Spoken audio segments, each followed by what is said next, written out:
Hello friends, मैं doctor जूही। आज हमारा टॉपिक है वॉइड एग्रीमेंट।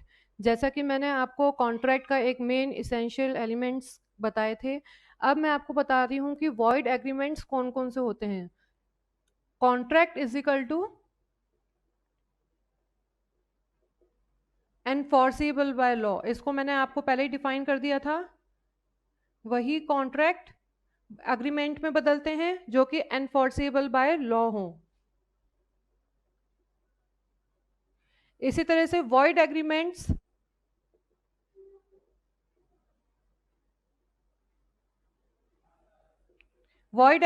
वो होते हैं जो कि एनफोर्सेबल बाय लॉ नहीं होते हैं, यानी जिसमें लीगल ऑब्लिगेशंस क्रिएट नहीं किए जा सकते हैं, वो वॉइड एग्रीमेंट होते हैं, not enforceable by law.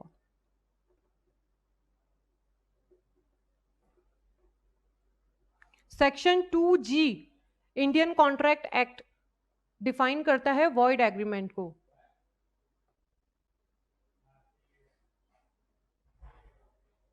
Section 2G void agreement को डिफाइन करता है। तो मैं आपको अब इस वीडियो में बताऊंगी कि कौन कौन से एग्रीमेंट वॉइड होते हैं, कौन कौन से एग्रीमेंट वॉइड की कैटेगरी में आते हैं। पहला नंबर 1 है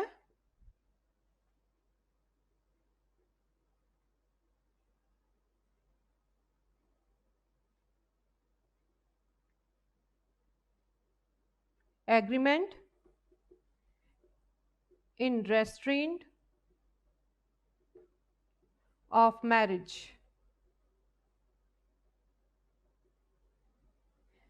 फर्स्ट है सेक्शन 26 डिफाइन कर रहा है इसे,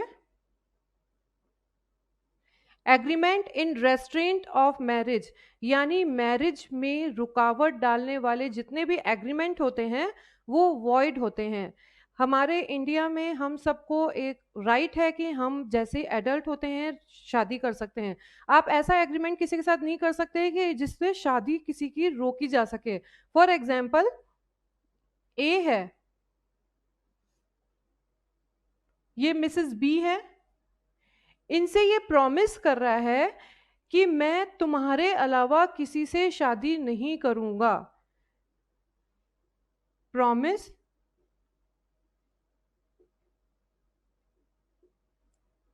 not to marry any person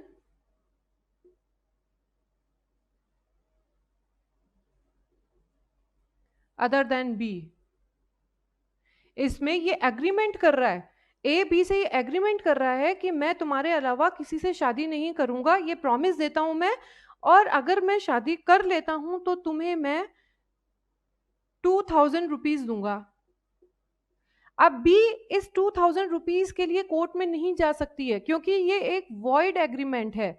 आप किसी की शादी किसी को शादी करने से रोक नहीं सकते हैं। Agreement in restaurant of marriage is void. ये सेक्शन 26 डिफाइन कर रहा है। नेक्स्ट है सेक्शन 27 जो कह रहा है agreement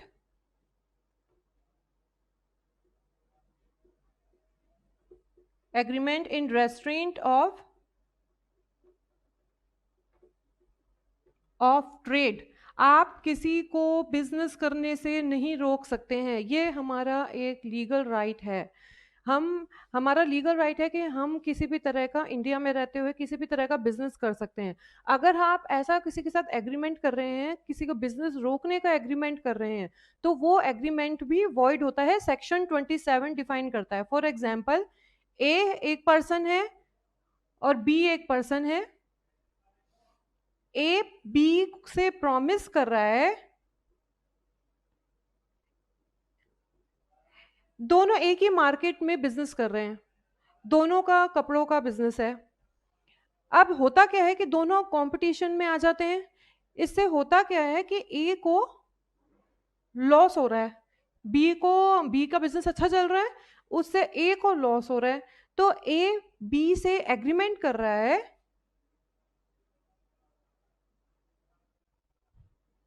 if you stop your business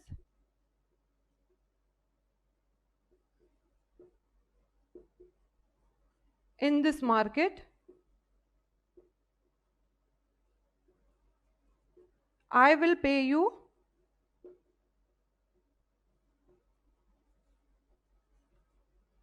10,000 rupees. यहाँ पे ए बी से एक एग्रीमेंट करता है, इसको इसके बिजनेस से लॉस, दोनों का साथ एक जैसा बिजनेस है लेकिन लॉस हो रहा है क्योंकि कंपटीशन है। तो ये ए से बी प्रॉमिस कर रहा है कि अगर आप मेरे मार्केट में, इस मार्केट से अपना बिजनेस हटा लें तो मैं आपको 10,000 रुपए दूंगा। अब ये किस तरह का एग्रीमेंट हुआ? Agreements in restaurant of trade. यहाँ पे बी 10,000 के लिए कोर्ट नहीं जा सकता है क्योंकि ये वॉइड है। आप किसी को कोई बिजनेस करने से नहीं रोक सकते हैं।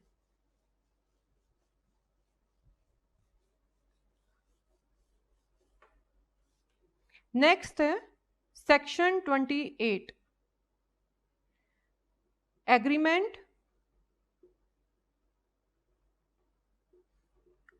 इन restaurant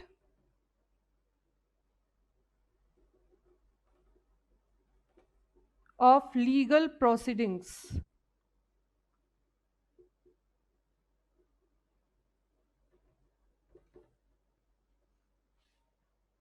agreement in restaurant of legal proceedings भी एक वॉइड एग्रीमेंट है। मींस आप किसी के लीगल राइट को एनफोर्स कराने से रोकने का एग्रीमेंट कर रहे हैं।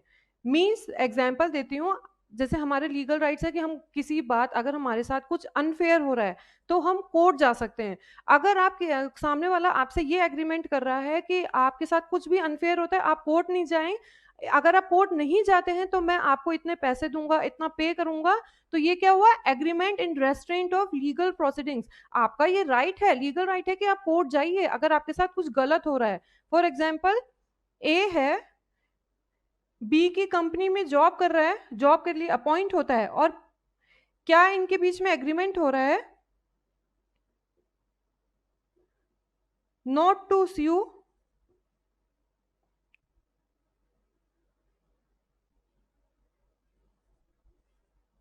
Of any unlawful dismissal.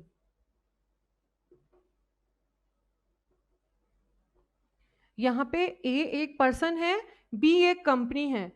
ए इस बी कंपनी में अपॉइंट होता है, अपॉइंटमेंट के टाइम पे ये इन दोनों के बीच में एग्रीमेंट हो रहा है कि अगर मुझे अनलॉफुल तरीके से निकाल दिया जाता है तो मैं आपके अगेंस्ट केस फाइल नहीं करूंगा, कोर्ट नहीं जाऊंगा। अगर कोर्ट नहीं जाता हूं तो बी जो है इसको पे करेगी पैसे। तो ये इस तरह का एग्रीमेंट भी वॉइड होता है। Agreement in restaurant of legal proceedings, section 28।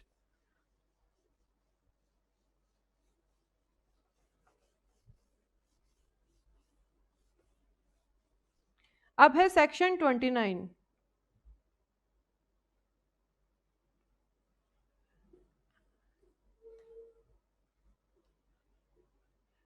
Agreement of uncertain meaning. Uncertain meaning वाले एग्रीमेंट भी वॉइड होते हैं, जहां पे टर्म्स क्लियर नहीं है कि आप क्या सामान बेच रहे हैं, कितने का बेच रहे हैं और कौन सा सामान है। कुछ भी क्लियर नहीं कर रहे हैं और बस उस सामान के लिए एग्रीमेंट कर रहे हैं, तो ऐसा एग्रीमेंट वॉइड होता है। फॉर एग्जाम्पल, ए है, बी को 100 टन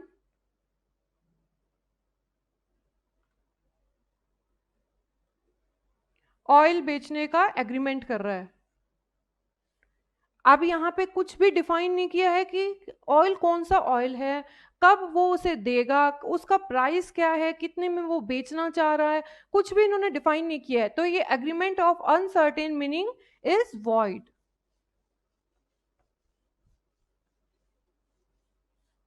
सेक्शन 30, वेजरिंग एग्रीमेंट,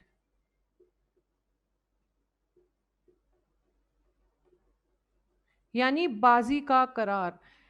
इसे हम एक और शब्द में कह सकते हैं शर्त लगाने वाला एग्रीमेंट। हम अपने डेली लाइफ में, डे टू डे में कई ऐसी शर्तें लगाते हैं। अगर मैं आपको 5 पॉइंट बता रही हूं, अगर उसमें 5 बातें क्लियर हो रही हैं तो ऐसा एग्रीमेंट वॉइड होता है। फॉर एग्जाम्पल, प्रॉमिस टू पे मनी। इस तरह के एग्रीमेंट में मनी देने का प्रॉमिस किया जाता है, प्रॉमिस टू पे मनी।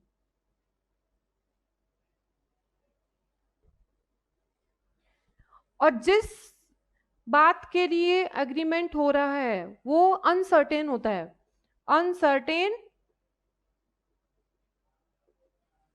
इवेंट।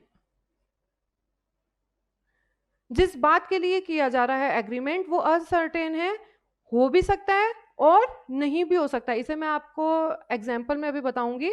और इसमें प्रॉमिस किया जाता है मनी पे करने का। तीसरा, म्यूचुअल चांस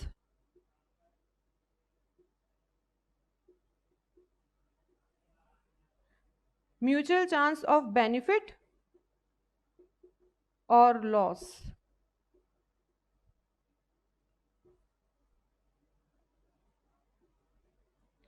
इसमें एक पार्टी को तो बेनिफिट होता है, एक पार्टी को लॉस होता है, लेकिन दोनों पार्टियों का म्यूचुअल चांस होता है कि वो लॉस हो भी सकता है, बेनिफिट हो भी सकता है। दूसरी पार्टी भी यही सोचती है कि मुझे बेनिफिट हो भी सकता है और लॉस हो भी सकता है, तो दोनों का म्यूचुअल चांस होता है।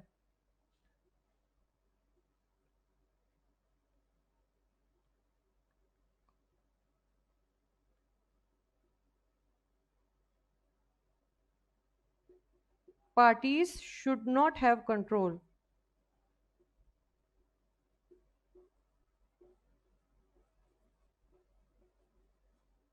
पार्टीज का उस इवेंट पे कंट्रोल नहीं होता है, वो उनके हाथ में नहीं है कि वो ना इवेंट होगा ही होगा, हो भी सकता है और नहीं भी हो सकता है, तो पार्टीज का कंट्रोल नहीं होता है। Not any interest. पार्टीज का बेनिफिट और लॉस के अलावा और कोई इंटरेस्ट उसमें नहीं होता है।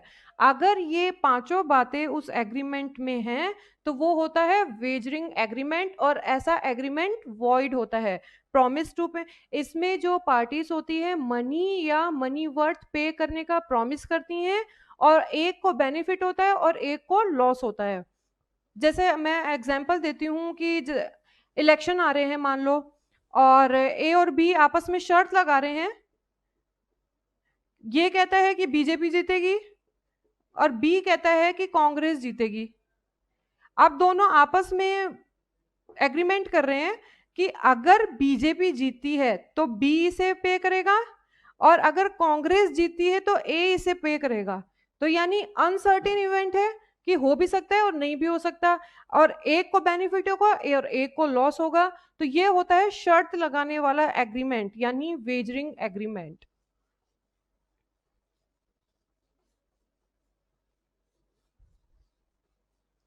सेक्शन 30। अब था सेक्शन 36।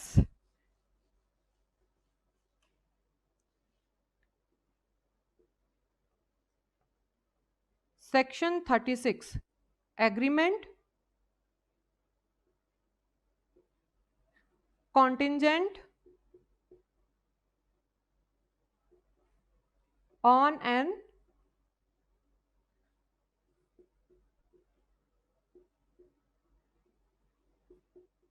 Impossible event. इस तरह का एग्रीमेंट इम्पॉसिबल इवेंट पर डिपेंड करता है कि एक इम्पॉसिबल इवेंट है लेकिन दोनों पार्टीज को पता नहीं है और वो बात हो ही नहीं सकती है, उस पर डिपेंड है वो अगर agreement. For example, A B से कह रहा है,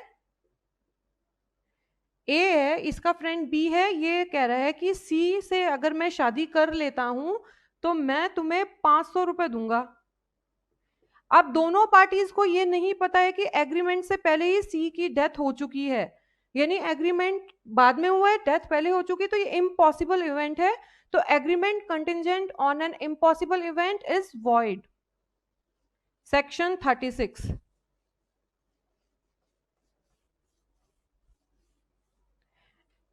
लास्ट है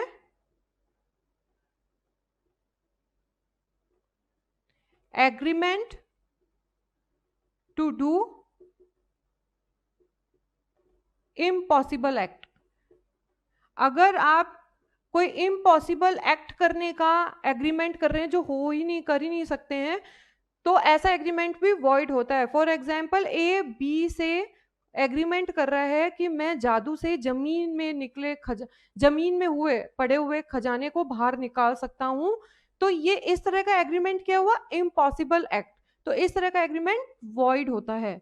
तो वॉइड एग्रीमेंट को सेक्शन 2G में बताया है, और जो सेक्शन इसके अलावा और भी कई हैं, जैसे सेक्शन 11 हमें बता रहा है कि माइनर्स एग्रीमेंट वॉइड होता है। और भी मैंने आपको बताए थे इसमें से पहले। अनलॉफुल ऑब्जेक्ट और कंसिडरेशन वाले एग्रीमेंट भी वॉइड होते हैं, माइनर्स के एग्रीमेंट वॉइड होते हैं, और बहुत से जो वैलिड कॉन्ट्रैक्ट के लिए इसेंशियल एलिमेंट्स हैं उनके अगेंस्ट जो भी एग्रीमेंट होते हैं वो वॉइड होते हैं, और ऐसे एग्रीमेंट्स को एनफोर्स नहीं करवाया जा सकता है। इसमें पार्टीज लीगली बाउंड नहीं होती हैं। वो अगर एग्रीमेंट टूट जाता है तो वो कोर्ट नहीं जा सकती हैं, कंपनसेशन के लिए केस फाइल नहीं कर सकती हैं।